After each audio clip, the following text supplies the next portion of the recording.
সম্মানিত ভাই বন্ধুগণ, বর্তমানে বিশ্বের মানুষের সংখ্যা কত আছে? 800 কোটির উপরে, ধরেন 850 কোটি।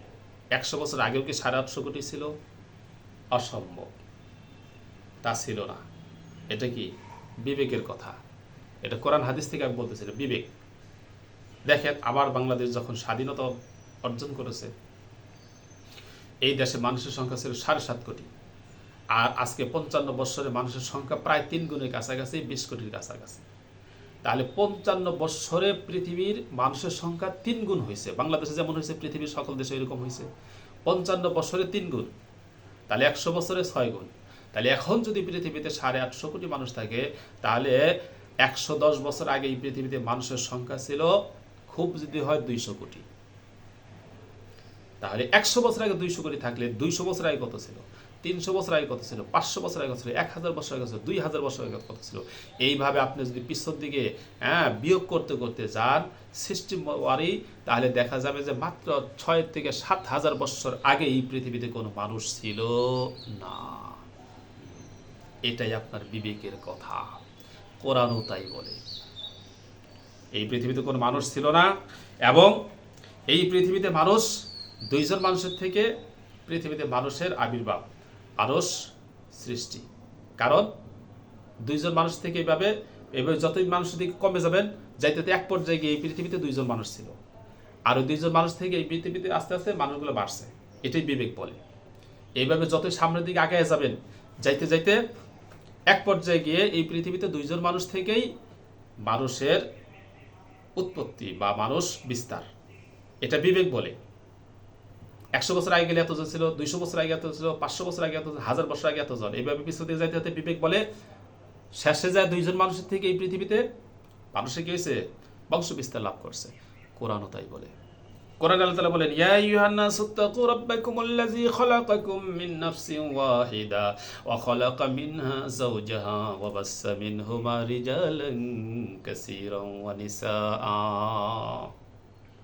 আল্লাহু আকবার। আল্লাহ তাআলা বলে, হে মানব জাতি, ভয় করো তোমরা তোমাদের সেই প্রভুকে, যিনি এক ব্যক্তি থেকে তোমাদেরকে সৃষ্টি করেছেন, আর তার থেকে তার সঙ্গিনীকে সৃষ্টি করে, এই 2 ব্যক্তি থেকে অসংখ্য মানুষকে সৃষ্টি করে আল্লাহ রাব্বুল আলামিন গোটা বিশ্বময় ছড়িয়ে দিয়েছেন। কি বুঝলেন? আপনার বিবেক যা বলে, কোরআন তা বলে। বিবেক বলে পিছনের দিকে যত আপনি যাবেন, এক পর্যায়ে গিয়ে এই পৃথিবীতে 2জন মানুষ থেকে মানুষের উৎপত্তি। কোরআনও তাই বলে যে 2জন মানুষ থেকে আমি এই পৃথিবীতে মানুষ সৃষ্টি করেছি। প্রথমে একজন ছিল, সেখান থেকে আরেকজন বানাইছি, 2জন থেকে সৃষ্টি। তাহলে বিবেকের সাথে কোরআনের সাথে মিল আছে। এবং সেই সময়সীমাটা কতটুকু? সময়সীমা নির্ধারণ করতে গিয়ে নাস্তিকগণ ভুল করে, বিশ্ববাসী ভুল করে। বিশ্ববাসী বলে, কেউ বলছে 2 লক্ষ বছর আগে এই পৃথিবীতে মানুষের উৎপত্তি, কেউ বলছে 10 মিলিয়ন বছর আগে মানুষের উৎপত্তি। 100% গাঁজাখড়ি মিথ্যা কথা। তার কারণ 2 লক্ষ বছর আগে যদি এই পৃথিবীতে মানুষ আগমন করতো, আর 2 লক্ষ বছর এই পৃথিবীতে মানুষ এইভাবে আসতে থাকতো, এই পৃথিবীতে 1 ইঞ্চি জায়গাও খালি থাকতো না, মানুষ পা রাখার জায়গা পাইতো না। কারণ একটু বিবেক খাটান যে 110 বছরে 6 গুণ বাড়ছে। 110 বছরে কয় গুণ? 6 গুণ বাড়ছে। প্রায় 6 গুণ বাদ দিলাম, 5 গুণ ধরেন। 110 বছরে 5 গুণ বাড়ছে। তাহলে কিভাবে দ্রুত গতিতে মানুষ বাড়ছে? এইভাবে পিছনে দিয়ে গেলে দ্রুত গতিতে মানুষ কমবে। তাহলে মাত্র 6-7 হাজার বছর, আর তারা বলছে 2 লক্ষ বছর। এটা সম্পূর্ণ গাঁজাখড়ি, কোনো ধরনের যুক্তির সাথে মিলে না। এইগুলো নাস্তিকরা ঠিক মতোই বিশ্বাস করে, যেগুলো কোনো দলিল নাই, কোনো প্রমাণ নাই, চক্ষু বন্ধ করে। এরাই হলো অন্ধবিশ্বাসী। আমরা বিশ্বাস করি দলিল এবং প্রমাণের মাধ্যমে। আমার ভাইরা, তাহলে কি প্রমাণ হলো যে এই পৃথিবীতে মানুষ 2জনের মাধ্যমে আসছে? এটা বিবেকেও বলে, আর কোরআনও সেটা বলে। এখন আমার কথা হলো যে এই যে 2 ব্যক্তি, এই 2 ব্যক্তি কে? সারা পৃথিবীর সকল বিজ্ঞানী যদি এক জায়গায় হয়, মুসলমান বিজ্ঞানী ছাড়া কেউ বলতে পারবে না যে, মুসলমান বা যারা খ্রিস্ট ধর্মীয় এরা ছাড়া কোনো বিজ্ঞানী বলতে পারবে না যে এই 2 ব্যক্তি কে। তো এই 2 ব্যক্তিকে, এই 2 ব্যক্তির কথা আল্লাহ তাআলা কোরআনুল কারীমে জানিয়ে দিয়েছেন, যেটা মুসলমানগণ বিশ্বাস করে, সারা পৃথিবীর সকল খ্রিস্টান বিশ্বাস করে, সারা পৃথিবীর সকল ইহুদিগণ বিশ্বাস করে, এবং হিন্দুগণও বিশ্বাস করে যে প্রথম 2 ব্যক্তি আদম আর হাওয়া। তাহলে অল্প কিছু নাস্তিক তারা বলে উল্টাপাল্টা, তাদের কথা বাদ, তাদের মাথা ঠিক নাই। আসেন, ওই দুই ব্যক্তি আদম এবং হাওয়া। এখন আসেন ওই আদম আর হাওয়ার বক্তব্য কি সেটা একটু শুনে আসি। আদম আর হাওয়ার বক্তব্য হলো যে আমরা জান্নাতে শুধু বসবাস করছি তাই নয়, আমরা জান্নাত ঘুরে ঘুরে দেখে বললাম। আদম আর হাওয়ার বক্তব্য এটা নয় যে জান্নাত নাই, বরং জান্নাত তো আছে, আমরা জান্নাতে বসবাস করে আসছি। সুবহানাল্লাহি বিহামদি। আদম হাওয়ার বক্তব্য কি? আমরা জান্নাতে বসবাস করে আসছি। আল্লাহু আকবার। শুধু জান্নাত আছে এটুকুই নয়, আমরা জান্নাতে বসবাস করছি, জান্নাতের ফল ফুল খাইছি, জান্নাতের বাগ বাগিচার মধ্যে আমরা ঘুরছি, জান্নাতের মধ্যে আমরা বসবাস করে এসেছি। আছে কি না আমার ভাইরা? এই বক্তব্য কার? এই বক্তব্য হলো সমস্ত মানব জাতির যারা মাতা এবং পিতা, আদি মাতা আদি পিতা, সে আদম আর হাওয়ার বক্তব্য। আরেকজন আমাদের পিতা আছে, তিনি হলেন রুহানি পিতা, নবী মুহাম্মদ সাল্লাল্লাহু আলাইহি সাল্লাম। তিনি রুহানি পিতা, তার কারণ হলো তিনাকে আল্লাহ রাব্বুল আলামিন আদম হাওয়ারও আগে সৃষ্টি করেছেন। তার রূহটাকে, তার নবুয়ত, তাকে আল্লাহ তাআলা সর্বপ্রথম সৃষ্টি করেছেন। কাজেই তিনিও আমাদের রুহানি পিতা। আদম হাওয়া আমাদের আদি পিতা আদি মাতা। এখন আদি পিতা আদি মাতার কথা হলো আমরা জান্নাতে বসবাস করে আসছি, আর আমাদের রুহানি পিতা নবী মুহাম্মদ সাল্লাল্লাহু আলাইহি ওয়াসাল্লাম, তার কথা হলো আমি জান্নাত ঘুরে ঘুরে দেখে এসেছি। মেরাজের রজনীতে জান্নাত ঘুরে ঘুরে দেখে এসেছি। এখন আমরা যারা সন্তান আছি, আমাদের দায়িত্ব কি বলেন তো? আমাদের দায়িত্ব হলো মা বাবার কথাকে না দেখে দেখে বিশ্বাস করার মতো, দেখে বিশ্বাস করি বলে মেনে নেওয়া।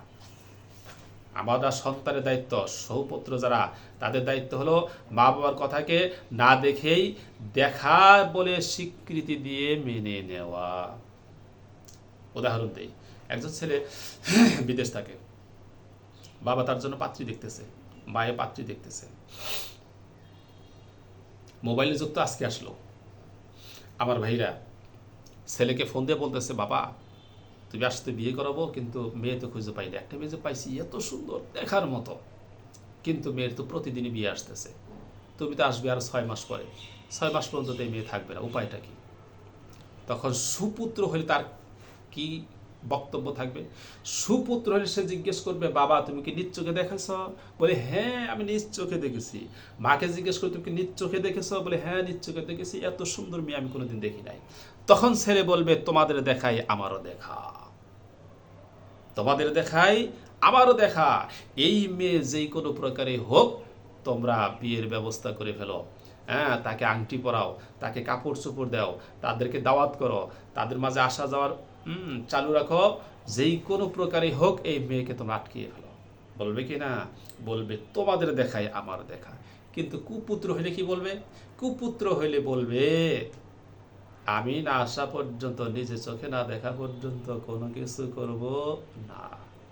বলবে কি না? বলবে। আমার ভাইরা, তাহলে কুপুত্রের কাজ হলো এইটা। তো ঠিক তেমনি ভাবে আজকে আমরা আদম এবং হাওয়ার সুপুত্র, যার কারণে আমরা এই কথা বলি, আমরা জান্নাত জাহান্নাম পরজগৎ আছে শুধু এটা বিশ্বাস করি না, আমরা দেখে দেখে দেখে বিশ্বাস করি। আমাদের মা বাবা দেখছে মানে আমরাও দেখছি। কথা বুঝেন নাই? আমরাও দেখে বিশ্বাস করি, আমাদের মা বাবার দেখা মানেই আমাদের দেখা। কিন্তু নাস্তিকগণ কি বলবে? নাস্তিকগণ বলবে, যা দেখি না তা বিশ্বাস করি না, তার হলো আদম সন্তান আদমের কুপুত্র। আমার ভাইরা, আরেকটি কথা হলো যে প্রতিজন সন্তান কিন্তু বাপের মাঝেই থাকে, থাকে কিনা? বাবার রক্ত থেকে সন্তান সৃষ্টি। আমার ভাইরা, একটা কথা আছে না, কবির কবিতা, শিশুর পিতা ঘুমিয়ে আছে সব শিশুরই অন্তরে। প্রতিজন শিশু বাবার মাঝেই থাকে।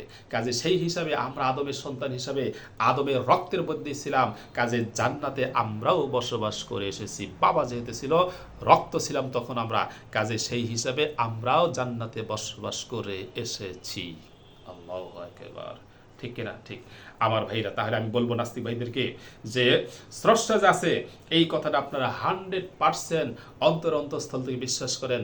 পরজগৎ আছে 100% বিশ্বাস করেন। যদি বিশ্বাস করেন কপাল খুলে যাবে।